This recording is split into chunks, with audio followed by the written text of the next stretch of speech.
morning, everyone. I'm Lani Joy Sondra, and I'm here to discuss or tackle about linguistics. So when we hear the word linguistics, what comes into your mind? So basically, linguistics, it is the study of language.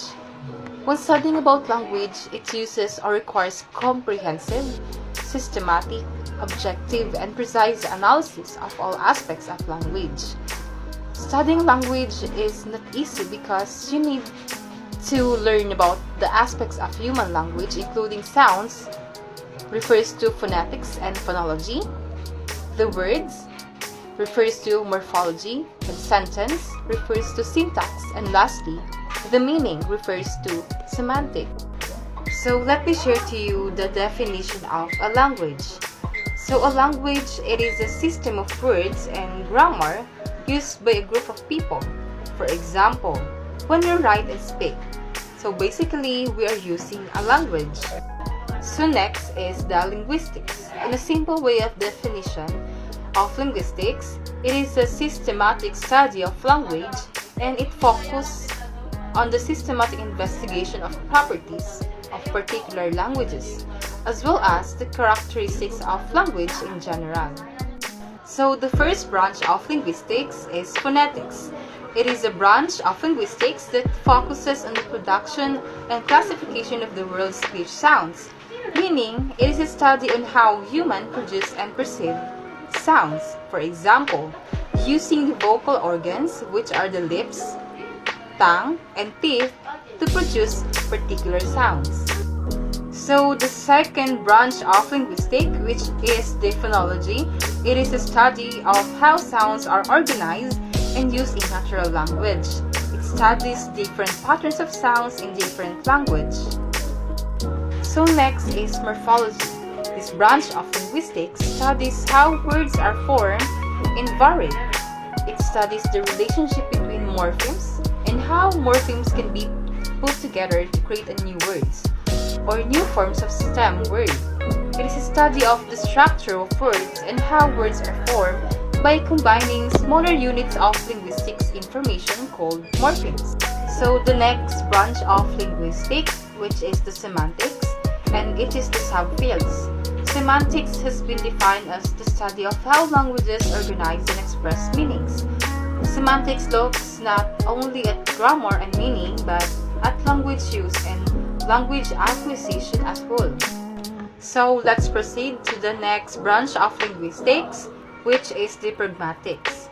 In linguistics and related fields, pragmatics is the study of how context contributes to meaning.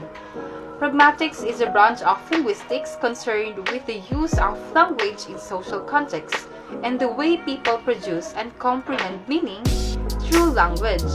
And the last branch of linguistics, which is the syntax.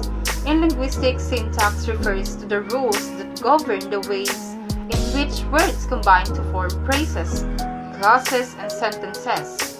The term syntax comes from the Greek meaning arranged together. The term is also used to mean the study of syntactic properties of a language. So I'm done in discussing the branches of linguistics. So let's proceed to the next. And now I will discuss and give the definition of the other words that are related to linguistics. So let's talk about the grammar. Grammar is the study of how sentences in a specific language are constructed. Grammar also refers to the features and rules of the language that guide users to creating properly constructed sentences. When we follow grammar rules, it helps our listeners and readers understand what we're trying to communicate. In linguistics, the lexicon is the total stacks of words and word elements that carry meaning. In its simplest form, a lexicon is the vocabulary of a person, language, or branch of knowledge. It is the catalog of words used often in conjunction with grammar, the set of rules for the use of those words.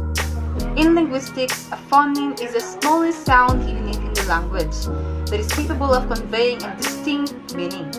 Phonemes are related to the sounds in pronunciation of a language. So next is the morphemes. Morphemes is the smallest meaningful unit in a language. It can be a single word. So morphemes are studied in morphology.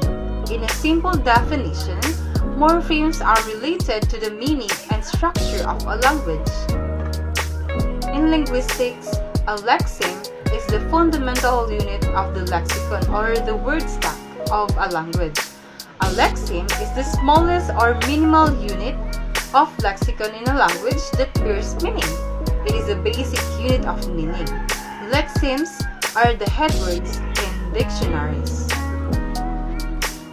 So next is the context. Context is the parts of something written or spoken that are near a certain word or group of words and that help to explain its meaning. It is the fundamental way we come to understand people, situations, and ideas. Everything that we think, say, see, hear, and do is a response to the external stimuli of the world. Syntax is one of the 5 main components of language.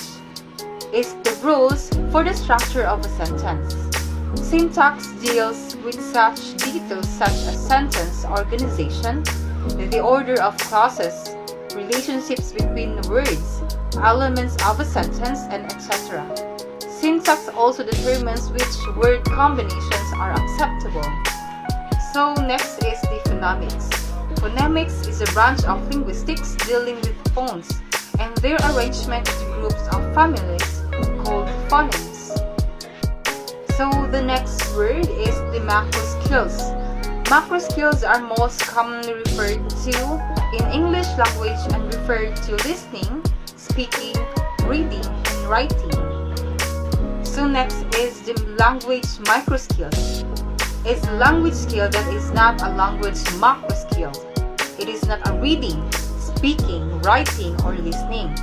Language micro skills can be a component of one or more macro skills. For example, spelling is a component of writing and reading. Pronunciation is a component of speaking, and etc. So the term linguistic competence refers to the unconscious knowledge of grammar that allows the speaker to use to understand a language. Linguistic competence are related to the use of language through the expressions and interpretation of concepts, thoughts, feelings, facts, and opinions in order to perform oral and written discussion. So when we say linguistic performance, it is the ability to produce and comprehend sentences in a language. It is a speaker's actual use of language in the real situation. So the term first language refers to the language a person is most familiar with and most accustomed to speaking. Usually, it is the language that the person hears and eventually learns in the following years after he was born. The term is largely differentiated from the other terms such as the mother tongue, as this generally refers to the language of a collective group, not of a person. A second language may be a neighboring language, another language of the speaker's home country, or a foreign language, a language learned by a person after his or her native language, especially as a resident of an area where it is in general use. Mother tongue refers to the first language learned at home in childhood and still understood by the person at the time the data was collected. The mother tongue is the language acquired during childhood through interactions with surroundings adults. So when we say native tongue, it is the language of the country that someone is born in or native to. A lingua franca is a language or mixture of languages used as a medium of communication by people whose native languages are different. It is a language used for communication between two groups of people who speak different languages. A pidgin is simplified language that is usually formed from elements of two different languages, allowing basic communication between groups of people who don't share a common tongue.